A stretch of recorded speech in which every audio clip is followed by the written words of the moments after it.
की सामाजिक व्यवस्था, सांस्कृतिक व्यवस्था, शैक्षणिक व्यवस्था और पारिवारिक व्यवस्था को खत्म कर दो, वो देश अपने आप खत्म हो जाएगा। अब यही षड्यंत्र चल रहा है। कैसे चल रहा है? 3 स्टेज पे काम होता है। 25 वर्ष तक की बच्चियों को बिगाड़ने का काम बॉलीवुड अपने टीवी सीरियल के माध्यम से करता है। 25 से 35 वर्ष की शादीशुदा महिलाओं का जीवन और उनके परिवार को बर्बाद करने का काम एकता कपूर जैसी महिलाएं अपने टीवी सीरियल के माध्यम से करती है।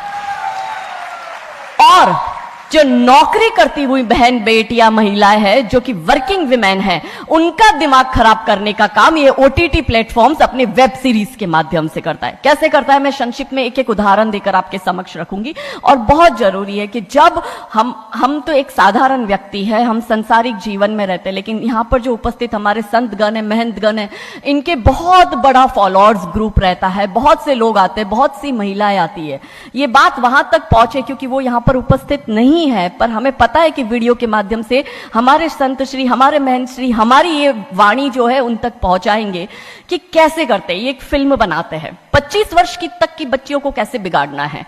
हिंदुओं के परिवारों को बिगाड़ने के, तोड़ने के षड्यंत्र चल रहे हैं। और सिर्फ एक हिंदू को नहीं खराब करना है, उसके पूरे के पूरे कुटुंब को बर्बाद कर देना है।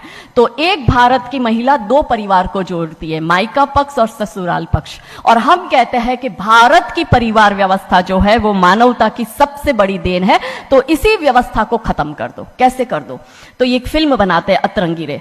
हमारी क्योंकि दीदी भी यहां उपस्थित है जो कि सेंसर बोर्ड में सदस्य है, तो हम इतना उनसे विनती करेंगे कि हमारी ये बात भी उन तक पहुंचाए। सिस्टमैटिकली ये फिल्मों में लड़की दिखाएंगे हिंदू की, लड़का दिखाएंगे मियां भाई का, और उसमें भी दिखाएंगे कि वो लड़का चाहे अनपढ़ हो, चाहे गवार हो, चाहे आतंकवादी हो, चाहे पंचर छाप हो, और वो हिंदू की लड़की चाहे कितनी पढ़ी लिखी हो, लेकिन उसका परिवार जो है वो रूढ़िवादी है, वो रिग्रेसिव है, और उसके सामने यदि वो घोड़ा भी चला रहा है, खच्चर टट्टू भी चला रहा है, तो वो बड़ा प्रोग्रेसिव है, वो बड़ा संस्कारी है। कैसे करते हैं? ये एक फिल्म बनाते हैं अतरंगी रे। अतरंगी रे फिल्म में, जो कि आज की युवा बच्चियों का लेटेस्ट क्रश है, सारा अली खान हीरोइन लेते हैं। हमारी युवा बच्ची इसको फॉलो करती है। उसमें यह दिखाते हैं कि सारा अली खान जो एक मुस्लिम लड़के के प्यार में पड़ जाती है और अपने परिवार से विरोध कर कर, उनसे लड़ झगड़ कर ट्रेन में बैठकर वो भाग जाती है। उसी ट्रेन में एक संवाद होता है उस पिक्चर के हीरो का और उसी हीरोइन का। दोनों अपनी अपनी लव स्टोरी शेयर करते हैं। तो हीरोइन पूछती है हीरो को कि तुम्हारी लव स्टोरी बताओ। तो वो कहता है कि कल मेरी शादी होने वाली, और लव स्टोरी तो मेरी लव स्टोरी है कि मैंने बचपन से जिस लड़की से प्यार किया, जिसके साथ पढ़ाई की, जिसके साथ मैं बढ़ा हुआ, उसी लड़की से, मेरी बचपन की मित्र जो मेरे समाज की है, जो मेरे गांव की है, उसके साथ ही मेरी शादी होने वाली है। तो वो हीरोइन कहती है अरे ये और कोई लव स्टोरी है, ये लव स्टोरी नहीं हो सकती। तो हीरो पूछता है तो फिर क्या हो सकती है लव स्टोरी? तो वो कहती है कि मैंने एक मुस्लिम लड़के से प्यार किया है, मैं ठाकुरों की लड़की हूं, पूरा समाज, पूरा घर, पूरा परिवार मेरे खिलाफ है, और मैं उन सबको ठोकर मारकर, उनकी भावनाओं को ठोकर मारकर अभी ट्रेन में बैठकर भाग रही हूं उस लड़के से शादी करने के लिए। और वो हीरोइन वहां पे डायलॉग देती है कि लव स्टोरी तो मेरी लव स्टोरी है कि मैं ठाकुर की लड़की और वो कतई मियां भाई, और ये है असली लव स्टोरी। तब हमारी 13, 14, 15 साल की युवा बच्ची, जिसके शरीर में हार्मोन्स चेंज होते हैं, आकर्षण होता है विपरीत व्यक्ति के लिए, तब वो आकर्षण में ये सोचती है कि हिंदुओं के हिंदू बॉयफ्रेंड नहीं रखना, हिंदू हो के हिंदू से प्यार नहीं करना। आप इतिहास में छपेगी, आपकी लव स्टोरी तभी बनेगी जब आप किसी मियां भाई से प्यार करेगी और उससे शादी करेगी।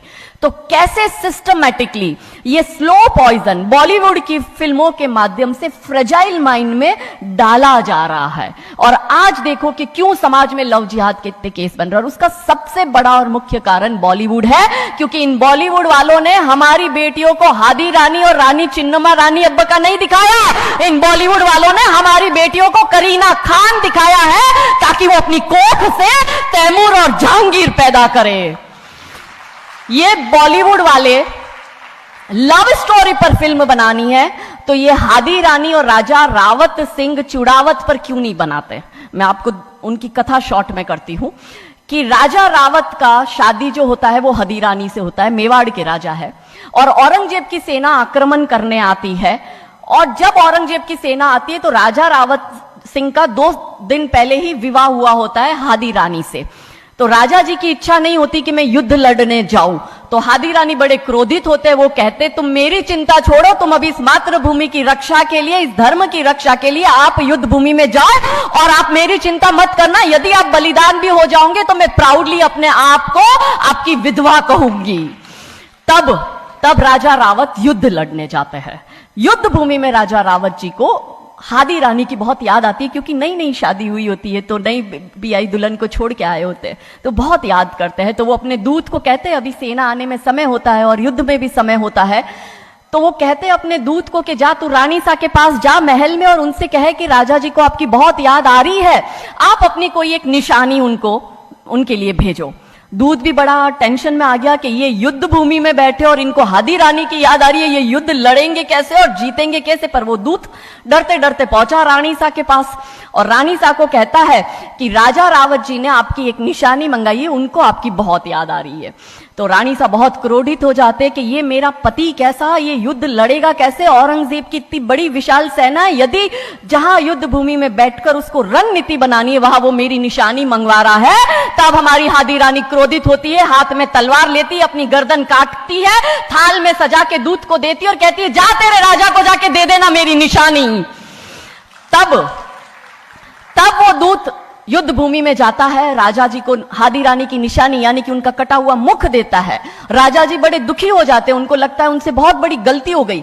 राजा जी रानी की अंतिम इच्छा समझ जाते हैं। रानी जी के लंबे बाल होते हैं, उन बाल की वो माला बनाते हैं, उनके मुख की माला बनाते, वो युद्ध लड़ते हैं, औरंगजेब से युद्ध जीतते हैं और जीतने के बाद राजा रावत वहीं युद्ध भूमि में अपना बलिदान देते, अपनी गर्दन काटकर वहीं अपने जीवन का त्याग करते हैं। यह है लव स्टोरी। पर बॉलीवुड इस पर फिल्म नहीं बनाएगी कि इतिहास चुराए नहीं है, हमने इतिहास बनाए हैं और लाखों शीश कटे हैं रण में, तब जाके हिंदू कहलाए हैं। ये महान गौरवशाली इतिहास हमारा, पर बॉलीवुड इसका इतिहास हमारे समक्ष आने नहीं देता। अब रहा 25 से 35 वर्ष की महिला, कैसे बिगाड़ती है एकता कपूर। वही sari, typical dress, typical getup, पीछे उसकी सीरियल में एकता कपूर की सीरियल में पीछे बहुत बड़ी अंबे मां की मूर्ति। दिखाएंगे कैसे हिंदू महिला को, क्योंकि परिवार खत्म करना है हिंदुओं का। तो वो एक से प्यार करेगी, शादी दूसरे से करेगी, जीवन में तीसरा पुरुष आएगा, फिर दूसरा मर जाएगा, फिर उसको चौथा पसंद आने लगेगा, फिर जो मर गया वो जिंदा हो जाएगा, फिर कंफ्यूज हो जाएगी किसके साथ जाऊं, दूसरे के साथ कि चौथे के साथ। क्या हमारी भारतीय महिलाएं, क्या हमारी हिंदू महिलाएं, सबसे बड़ा प्रश्न यह है कि क्या हम 4-4 पुरुषों के साथ अफेयर करते हैं? क्या ये हमारा सम्मान है? और अगर यदि हम सब एक होकर इसके लिए नहीं बोलेंगे तो ये आवाज नहीं उठेगी। और दुख की बात यह है कि ऐसी एकता कपूर जैसी महिलाएं जो घर तोड़ने का काम कर रही है, इनको पद्मश्री अवार्ड मिल जाता है।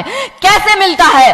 भारत सरकार से इस भूमि पर खड़े होकर मैं निवेदन करती हूं कि आप ऐसी महिलाओं के पद्मश्री वापस लो, क्योंकि ये महिलाएं हिंदू परिवारों के मकान, घर तोड़ने का काम कर रही है। और तीसरा और अंतिम, नौकरी करने वाली बहनों का दिमाग कैसे खराब करना है। तो ओटीटी प्लेटफॉर्म के माध्यम से ये दिखाएंगे कि यदि आप नौकरी कर रही है तो आपके सास ससुर आपके पैर की जूती, आपका पति आपके पैर की जूती। बच्चा पैदा करने के लिए आपको किसी से शादी करने की जरूरत नहीं है, आपको ससुराल व्यवस्था में रहने की जरूरत नहीं है, और आप है फेमिनिस्ट। और स्त्रीवाद का झंडा दिखाकर हमारी बहन बेटियों को एक हाथ में शराब का ग्लास, दूसरे हाथ से सिगरेट फूको, अंग्रेजी में गालियां बको और आप अपने आप को फेमिनिस्ट कहो। क्या यह फेमिनिज्म है भारत की धरती का? ये कभी नहीं हो सकता। रानी चिन्नमा, रानी अब्ब का फेमिनिज्म का उदाहरण है, और दूर जाने की जरूरत नहीं है। हमारी परम पूजनीय दीदी मां साध्वी रितंबरा दीदी मां फेमिनिज्म का सबसे बड़ा उदाहरण हमारे समक्ष है। रानी नायका देवी, रानी लक्ष्मीबाई हमारे लिए फेमिनिज्म का सबसे बड़ा उदाहरण है। तो यहां उपस्थित सभी महानुभावों से हम यही विनती करते हैं कि फिल्म के माध्यम से ड्रग्स, अश्लीलता और गाली गलौच ये दिखाने के सिवाय कुछ नहीं होता। तो हम सब मिलकर एक साथ एक आवाज उठाए कि इन चीजों का बंद होना बहुत जरूरी है, क्योंकि आने वाली पीढ़ियों को बर्बाद करने का काम ये लोग अपने टीवी सीरियल और फिल्मों के माध्यम से कर रहे हैं। और क्योंकि शुरुआत भगवान राम जी के नाम से करी थी, तो अंत भी हम भगवान राम जी के नाम से करना चाहेंगे कि कौन है राम। राम जो है चेतना है, बिंदु है, बिंदु जिससे प्रस्फुटित है तेज, तेज जो कि इस समस्त सृष्टि की रचना की कल्पना का हेतु है, अनाम है, अनाम जो है पंक्ति में प्रथम, प्रथम है धर्म धैर्य